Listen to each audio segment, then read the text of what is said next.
तारीख थी 22 अप्रैल और दिन था मंगलवार। दोपहर के ठीक 2:45 हुए थे देश के अलग अलग राज्यों से। 40 से ज्यादा लोगों का ई ग्रुप कश्मीर के पहलगाम की बेसरन घाटी में घूमने आया था।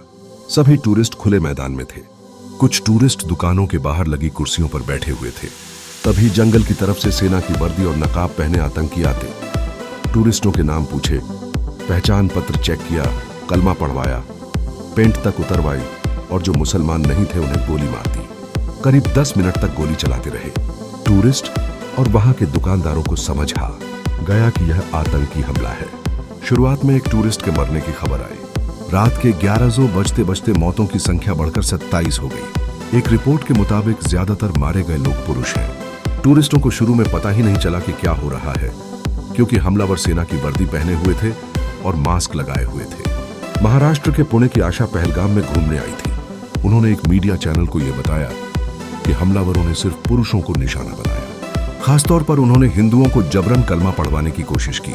जो नहीं पढ़ पाए उन्हें गोली मार दी। मेरे सामने मेरे पापा को 3 गोलियां मारी। सवाल उठता है साहब कि कश्मीर में हमला होना क्या सिर्फ एक संयोग है या आतंकियों की सोची समझी चाल है?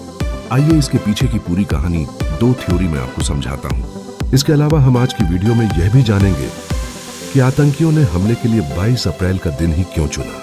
फर्स्ट ऑन फॉनल आपको पता है कि अमेरिकी उपराष्ट्रपति भारत के दौरे पर हैं, तो यह आतंकी हमला हुआ है। इसी तरह 20 मार्च 2000 को उस समय के अमेरिकी राष्ट्रपति बिल क्लिंटन भारत आए थे। तो अनंतनाग जिले के छतरस सिंहपुरा गांव में आतंकियों ने हमला कर दिया था। तब हमले में 35 सिख मारे गए थे। कश्मीर में यह पहली बार था कि आतंकियों ने सिखों को निशाना बनाया था। तो इसके पीछे की एक थ्योरी ये कहती है कि अमेरिकी उपराष्ट्रपति की यात्रा का एक सिक्योरिटी प्रोटोकॉल होता है। उनके आने से पहले ही 2 C-17 ग्लोब मास्टर प्लेन आ गए थे। अमेरिकी एजेंसियों ने डेरा जमा लिया।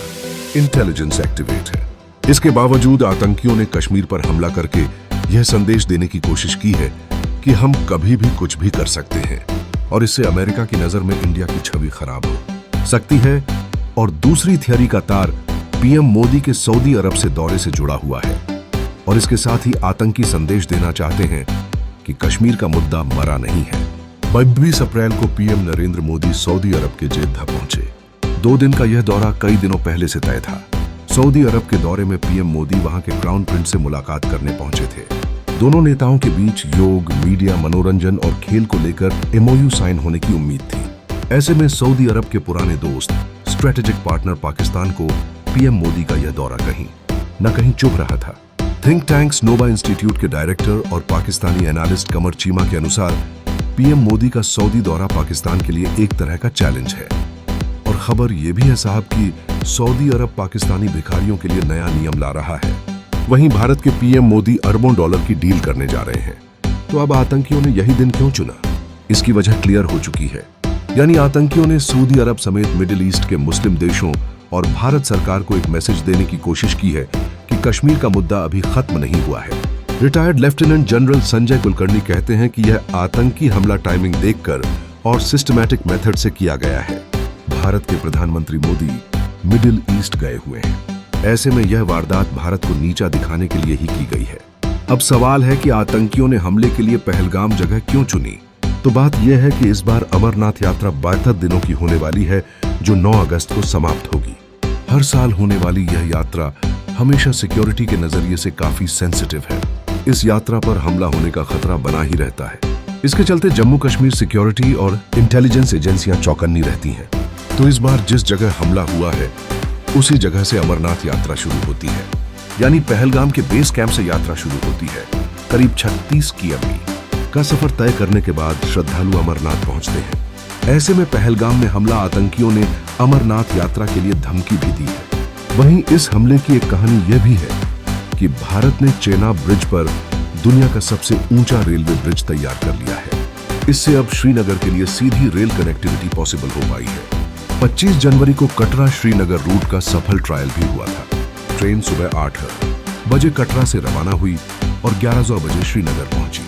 ट्रेन ने 160 किमी का सफर 3 घंटे में पूरा किया था। 19 अप्रैल 2025 को पीएम मोदी इसका उद्घाटन करने वाले थे। साथ ही कटरा यानी माता वैष्णो देवी पहुंचकर जम्मू कश्मीर वंदे भारत एक्सप्रेस ट्रेन को हरी झंडी भी दिखाने वाले थे।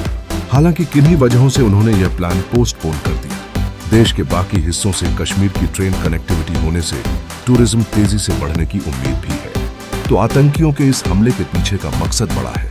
इसके पीछे एक पूरा साइकिल ट्रेन है। यानी हमले का मेन एजेंडा है कश्मीर में टूरिज्म को रोकना, जिससे वहां का बिजनेस इफेक्ट होगा। फिर लोग बेरोजगार होंगे, और जब बेरोजगार होंगे तो पैसे के लिए आतंकी संगठनों से जुड़ जाएंगे।